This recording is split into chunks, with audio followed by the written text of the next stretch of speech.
पियल छोड़ेला अब फिर रोज पिएला रोज कसम पिए खाला कि ना पिए आई ना अभी तक लेके कहाँ बा अरे काला के लिए बस रे ताकत नहीं है होता है का करी पैसा रहत ससुरे माई के पेंशन मिलल है निकलवाई नहीं है वे करी मारे पिए से पहले ही पी ले बड़े का बात तनी बना मर ई त मार लेले बा निशा में आई त हमर बा तनी मुनी मरबो के नहीं देख इनो से एकदम फरफरात आई तो बनाओ ना बनाओ ढार पे ठीक बनाओ ले बनाओ होल पर बनाओ ना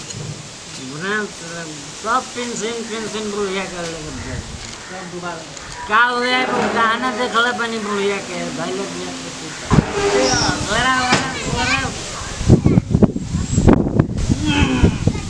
माउथ प्योर टाइट कैल बने खराटा ना यहां तक जॉब पे खा ले भाई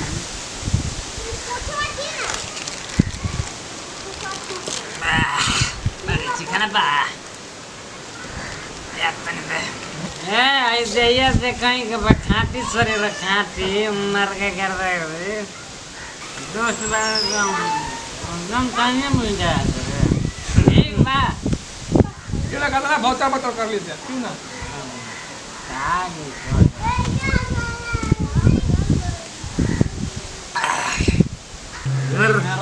बना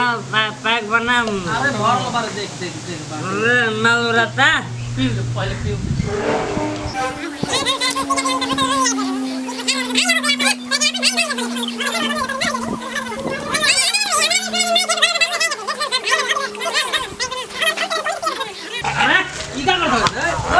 रोज रोज तो नहीं दे अलग मत हट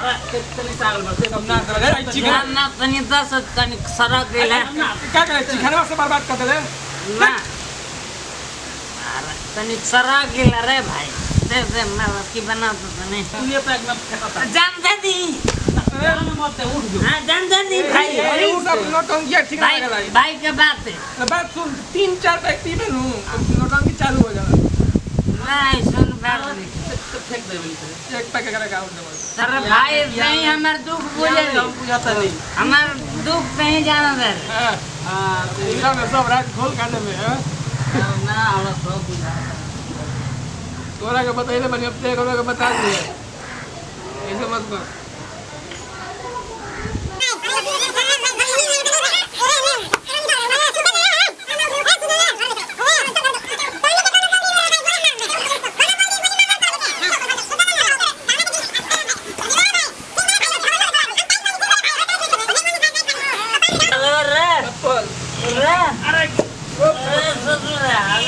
भाई ठीक बा भाई अरे यो रोड चलिया चल करा के तेरो खाती एगो ताजमहल बनवा दे हाथी की नहीं करे पैदल चले का मन नहीं कर गाड़ी की नहीं की पाची क्यों नहीं कर रहे हे भाई ना बने की खाके रापुरिया चल हमारा नहीं चल हाय निस्तंगे एकदम बंद चलो के काय करते मरस रे रापुरिया सब कभी बना चुप बढ़िया का मारी का भाई का कर दिया रे चुप रह मैं बोला दिया मैं अरे हमारे भाई को बोला दिया मैं तोहरा के तो हमार बॉस चाचा को कहता है गांव से बाहर खदन ती घर पे के कहे लगना खानदान की इज्जत लेके रही का हमें तक कही चुप मर गए चाची के बोल चाची अरे भाई का बोला दिया जाम हाजिर चाची के बोल दा ये सब बहुत गलत बात है देख भाई ना चाची के मत बोल हमारा के बोल ठीक चल दे देख कोई कि हम खाने से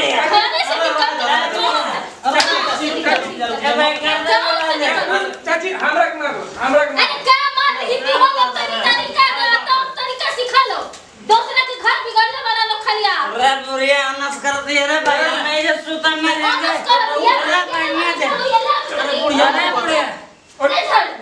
इज्जत हम बाहर देता है घर में जा एक काम कर चाची ऐसा लिया जाए घर में लिया जाए बुढ़िया के अरे सुन काल बुढ़िया के गाना बेच के पी जला गहना बेच के पी जाएंगे अरे जा तू लोग घर जा आ सुन कर रे भाई अरे जा घर जा तू लोग चल चल अरे गिरी अरे गिरो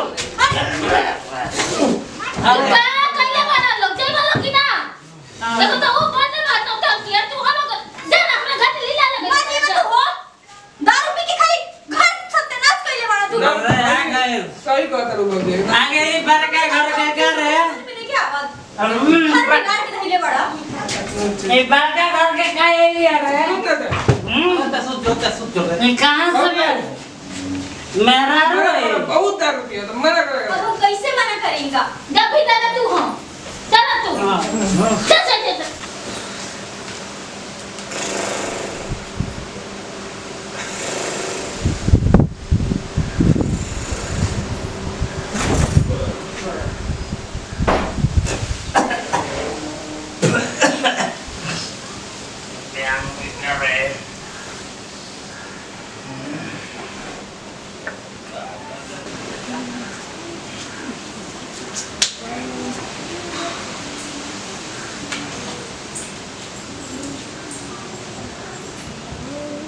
उठ गई लखा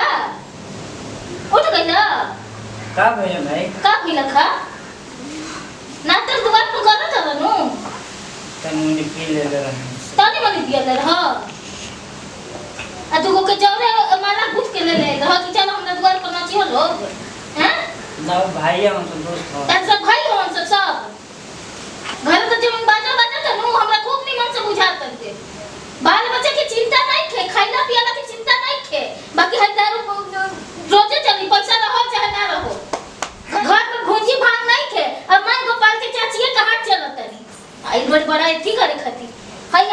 बेटी से होती है एक नहीं खे कोनो फिकर कि का करी हम का ना करी हम बियाह शादी होई कि ना पढ़ी लिखी कि ना पढ़ी खाली दारू पिए गया असुर में रहत है जाने रहत है तौने पेज खोज के का वो बोले बानी इनका भी बोले के कोई फायदा बाटे छोड़ दे इनका तू चुप रह तारा दे बोला काम नहीं खे चल जाए जैसे जय माई हमारे माफ कर दे हम अपन बेटी के कसम खाए कहतनी आज से हम यदि दारू पी लेनी तो अपन बेटी के मरल मुंह देखम आज से हम दारू ना पियब हां तो कम से कम भगवान तारा के बुद्धि दे अनता घर में नु जब इज्जत बनू तब चल जाई देखी हो चल बने आज के बाद से काम करे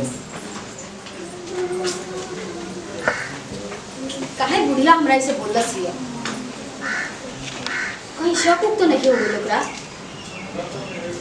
ना ऐसा नहीं हो सकता लेकिन हमरा बुढ़िया ऐसे बोले ले ना पहला बार हमरा ऐसे बोलला सिया मुझे कहीं इनके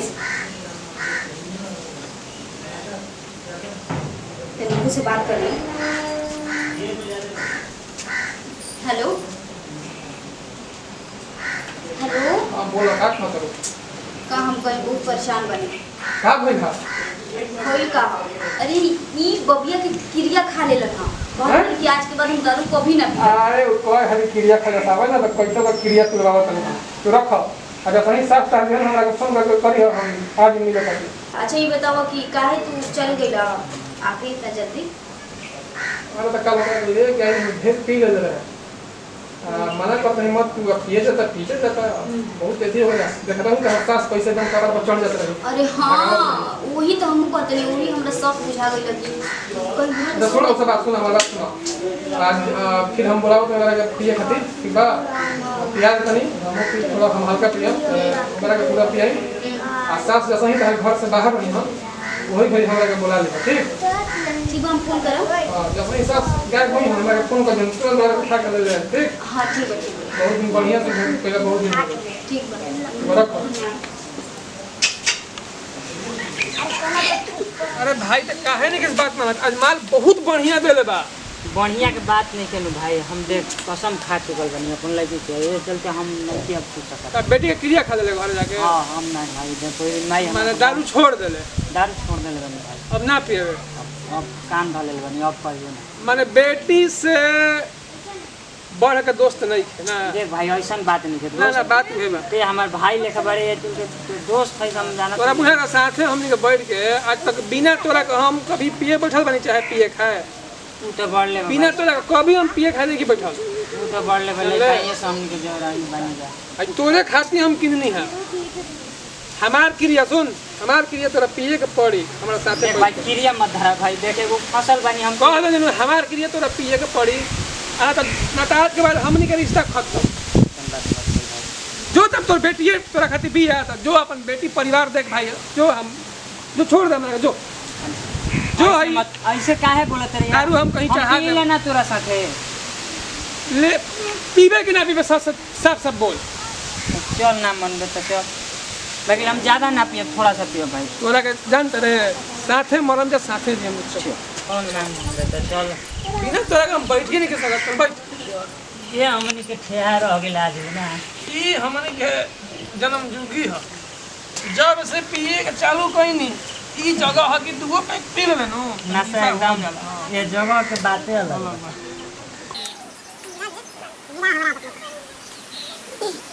मारे इधर ना लगे ढेर मत तनिए वो कहां पर है लौकत नहीं खे पिंटुआ। हां ओकरा घरे गइल रही हम, ओकरा से ना कहली जा हैं घरे गइल रही और माई कहती है कि जानते बड़े हमने के घर में रिलेशन ठीक नहीं है।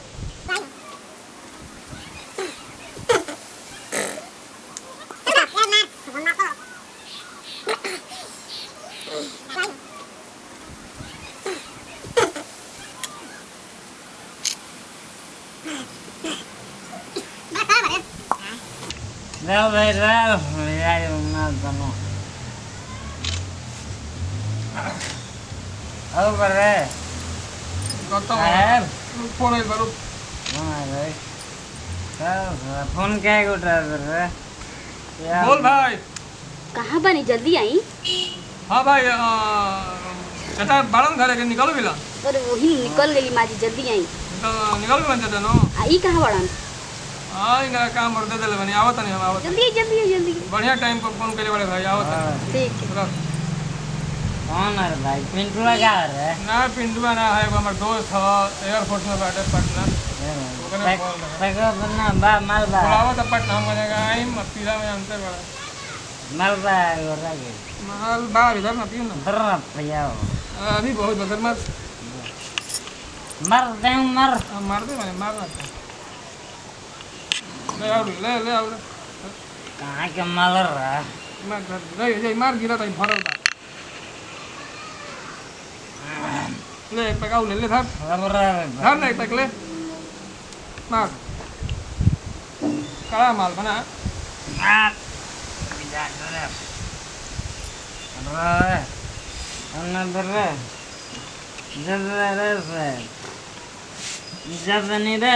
ज्यादा नहीं आप पाची किन लिया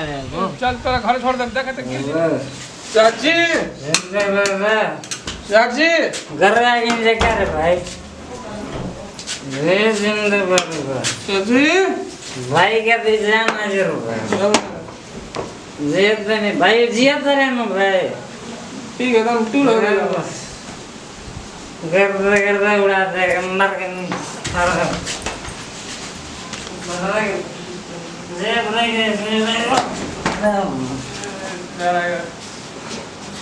बहुत पिए रे अरे भाई बोल देगा ना तो गोली मार दे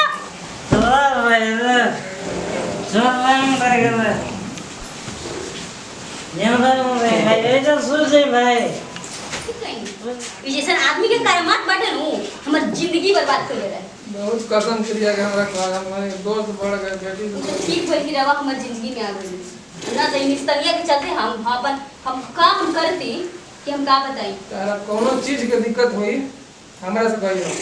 ठीक तरह का लिया के दी तारा का चाहिए बहुत रवा पसीना हो गई बा, पसीना पड़ आज तक हमारा कोई ऐसे पसीना ना पूछ रहे तो भगवान के लाख लाख शुक्र बा लाख तक अगला जन्म में बढ़िया काम कैले बनी जो हमरा ई सुख मिलता का जने हम कोई कैले हो कम काम ऐसा कारण चलो तो गंदा काम कैले बा पूछा काहे काहे के तारा हइसन मरद मिलगा तारा हमरा नियन मरद मिलल चाहत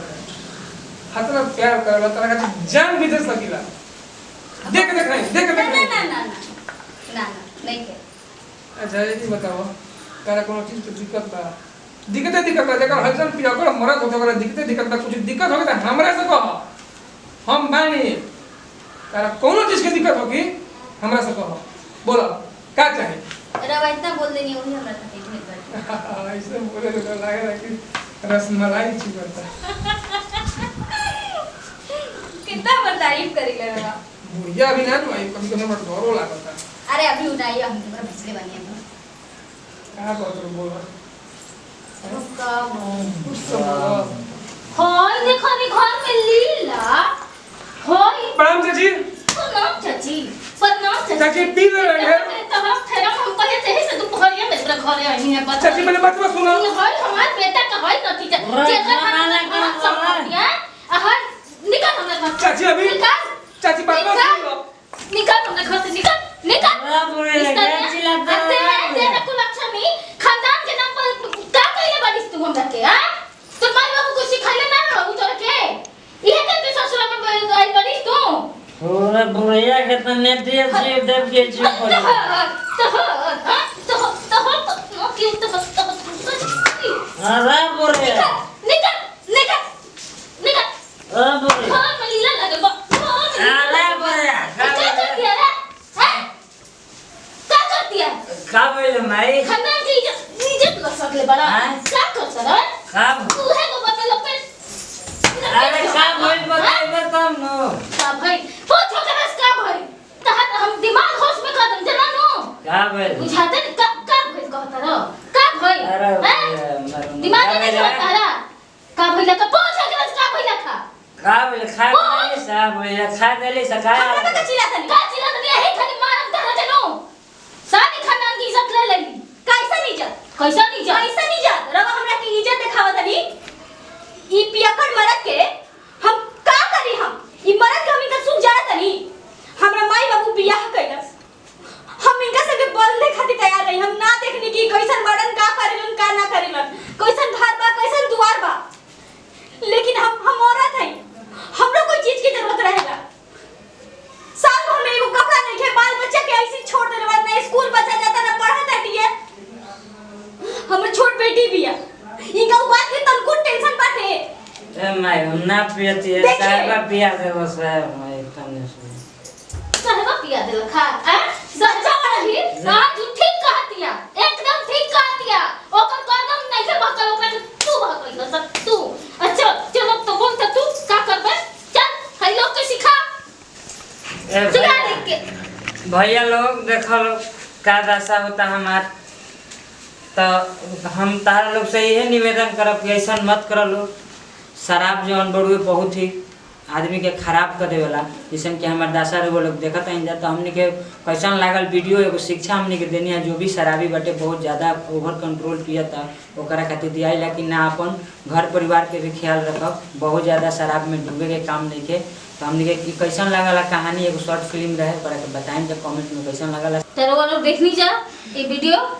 जरूर कमेंट करम कि कैसन लागल देखबे कहीं कि हमार बेटा कितना पियक्कड़ बा ऐसे हमर पतो के कदम बहकलक खा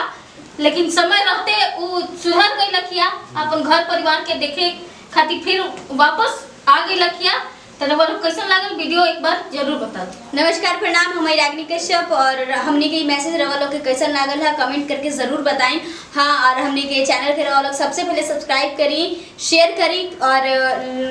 बेल घंटी जरूर बजाएं। तो मिल के बोला जाओ जय भोजपुरी समाज।